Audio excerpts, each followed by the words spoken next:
I think it's important to appreciate life and see all the positive aspects because you never know when things are gonna get horribly worse. Like maybe someone will break into your car, or you'll lose your phone, or a massive genetically enhanced half cyborg, half zombie super weapon will start hunting you down every day until it kills you. I wonder how much worse that would make life. Well, we are going to answer that question on today's Life's Biggest Questions with What If Nemesis Was Real? Let's start off with a little explanation of who Nemesis is.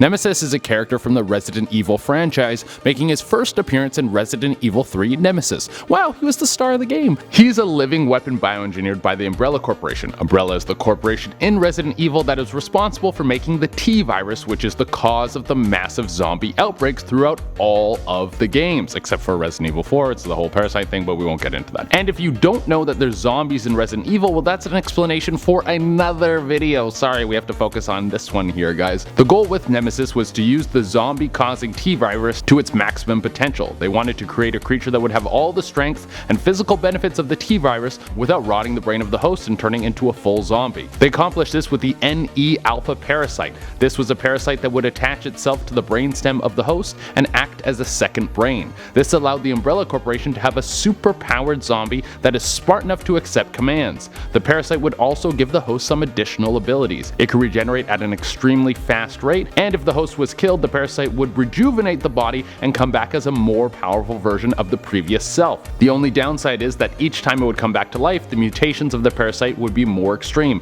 often having tentacles flowing out of the body and the intelligence would be lowered. But this breakthrough started the Tyrant program, which would make Nemesis and several other tyrants like Mr. X. Yeah, there are more than just one of these things. The goal for Umbrella was to make these living weapons and then sell them to the American military. Now that you have a better idea of what the origin is, let's get into a breakdown of what this dude is packing. First off, he is hideous. He kind of looks like he was a melted candlestick in his past life. At your first encounter with Nemesis, his body is covered in a bulletproof body armor, and he carries a massive rocket launcher that is too heavy for a regular person to pick up. In the movie adaptation, he also packs a chain gun, which is super cool. If you're lucky enough to take this beast down, then he will regenerate into some of his later versions. He will lose his body armor and get a lot of tentacles that will start flapping out of him. And in the original Resident Evil 3 game, Nemesis reaches a final form, which is basically just a giant monster that wants to destroy everything it sees. Nemesis is able to take basic commands. Think of the guy as a super dumb Terminator. He can also spread the zombie virus through contact with other people. He just gets worse and worse. That's like a tank that spits out cold sores. He can be killed though. If the parasite in his body is completely destroyed,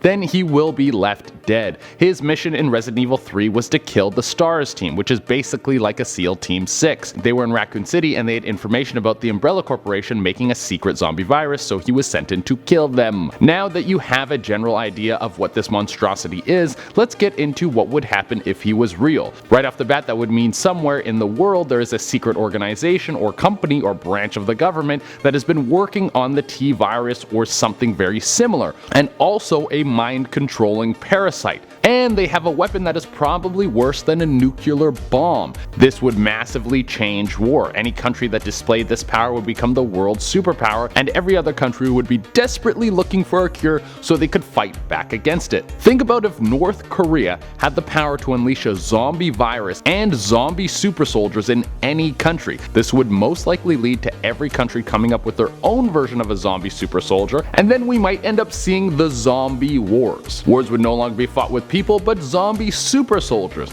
And I don't know if you guys have ever seen a war zone, but it's not the most sanitized environment, so this would most likely lead to the spread of the virus. With multiple countries making their own zombie forces, it would lead to different strains of the virus and possibly mutations that become even stronger. This would make it extremely hard to combat. We would then see widespread disease and massive outbreaks of zombies. And how would the world deal with this? Well, most likely nukes. They would nuke all of the outbreak zones, turning them into radiation zones. I would estimate the world would see between 30 to 60% of the population killed, and a smaller number of the world's surface unlivable because of the radiation. After the dust is settled, so many people would have died that the world would be torn apart. We would have to see a total rebuilding of society and the outlaw of the zombie biological weapons. It would be a new era of humankind, darker and set back decades from the ravages of war. That's if everyone could come to an agreement on how to fight the plague. If we couldn't, we would see everything fall apart and we would have a Walking Dead scenario, which would be even worse because after the government's collapse, their Nemesis weapons would just stay online and be roaming and killing. Oh, sounds like a great time.